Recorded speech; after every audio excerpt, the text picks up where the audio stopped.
Assalamualaikum warahmatullahi wabarakatuh. Bismillahirrahmanirrahim.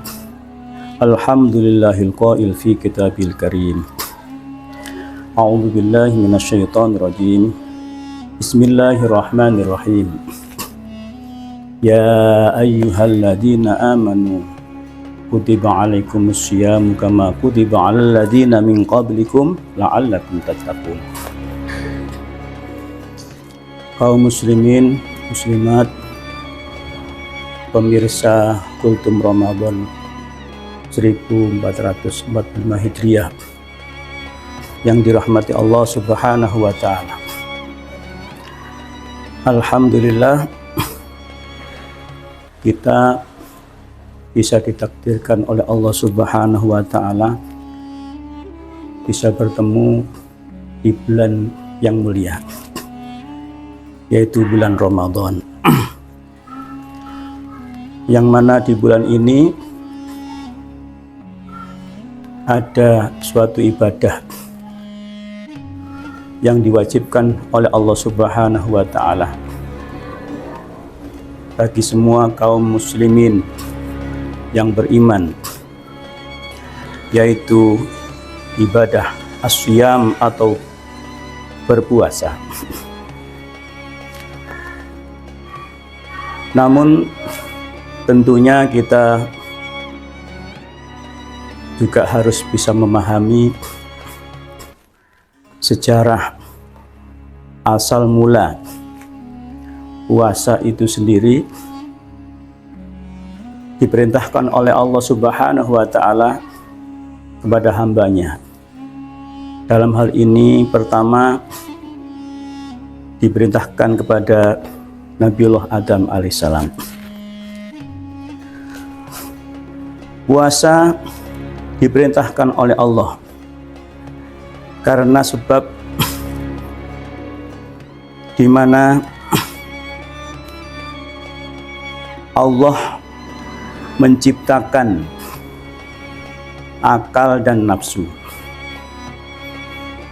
yang mana kedua sumber ini berada pada diri manusia. Pada waktu Allah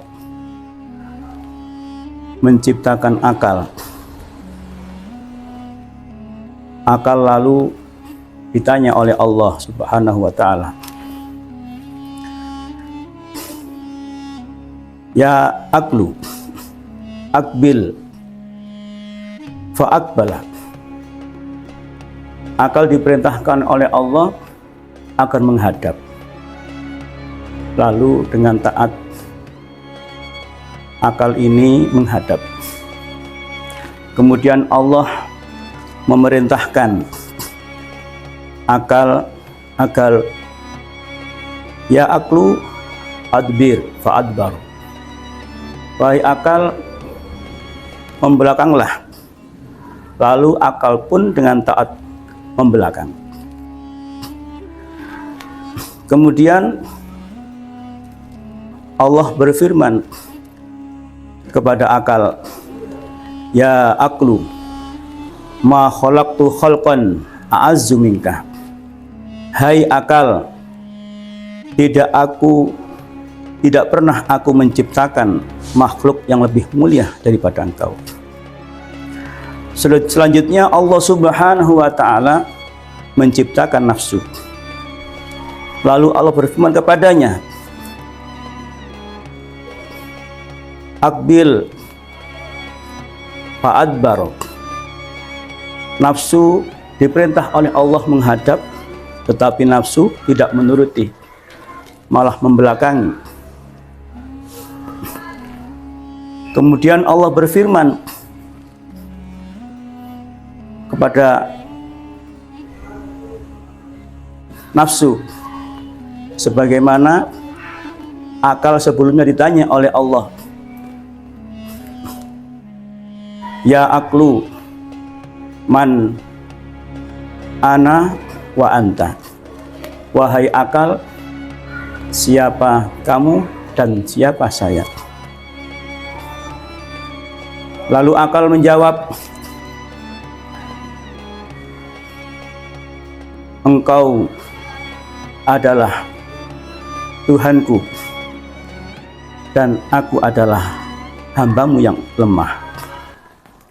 Namun berbeda dengan apa yang ditanyakan Allah kepada nafsu dengan jawaban, wahai nafsu, siapa engkau dan siapakah saya? Nafsu pun menjawab, aku ya aku dan engkau ya engkau. Dengan jawaban nafsu itulah kemudian Allah menyiksanya dengan api neraka jahanam selama 100 tahun. Fa'adzabaha binari jahannam mi'ata sanah summa akhrajaha. Kemudian Allah mengeluarkan nafsu tersebut dan berfirman padanya, wahai nafsu, siapakah engkau dan siapakah aku? Nafsu itu pun tetap menjawab, aku adalah aku dan engkau adalah engkau. Lalu Allah meletakkan nafsu di dalam api kelaparan. Summa ja'alaha fi naril ju' mi'ata sanah. Allah meletakkan nafsu di dalam api kelaparan selama 100 tahun. Lalu Allah bertanya kepadanya, maka barulah dia mengakui bahwa dirinya adalah hamba Allah yang lemah, sedang Allah adalah Tuhannya. Maka dengan kisah inilah Allah Subhanahu wa ta'ala mewajibkannya berpuasa, utamanya kepada kaum muslimin yang beriman, dengan tujuan bagaimana dengan berpuasa kita semuanya bisa memanfaatkan dengan sebaik mungkin akal pikiran kita dengan mengendalikan nafsu, dan sebaliknya jangan sampai akal pikiran kita dikendalikan atau dikuasai oleh nafsu. Dan dengan hikmah inilah diwajibkannya berpuasa selama 30 hari 30 malam atau 1 bulan. Karena itulah Bapak kita Adam alaihissalam setelah makan syajaratul khuldi, yaitu sebuah pohon terlarang di surga, yang kemudian bercokol sajarah itu di perutnya selama 30 hari. Dan kemudian setelah Nabi Adam bertaubat kepada Allah Subhanahu wa ta'ala, maka dia diperintahkan berpuasa selama 30 hari 30 malam dengan hanya berbuka di separuh harinya, yaitu di waktu maghrib, kemudian dilanjutkan pada malam harinya. Namun berbeda, syariat puasa ini kemudian diteruskan oleh baginda Rasul sallallahu alaihi wasallam. Wa farada alayya Muhammadan wa ummatahu bin nahari wa ubihu al-aklah bil laili. Difardukan, diwajibkan puasa atas Nabi Muhammad dan umatnya pada malam hari, dan diperbolehkan makan di malam harinya. Karena itulah pentingnya puasa, khususnya puasa Ramadan, untuk kita kerjakan tidak lain adalah bertujuan untuk mujahadatun nafsi, untuk menundukkan nafsu yang berada pada diri kita, sehingga ketika kita bisa menundukkan nafsu dalam diri kita, kita akan bisa mencapai derajat muttaqin, yaitu orang-orang yang bertakwa. sebagaimana difirmankan oleh Allah Subhanahu wa taala, ya ayyuhalladzina amanu kutiba alaikumusiyam kama kutiba alal ladzina min qablikum la'allakum tattaqun.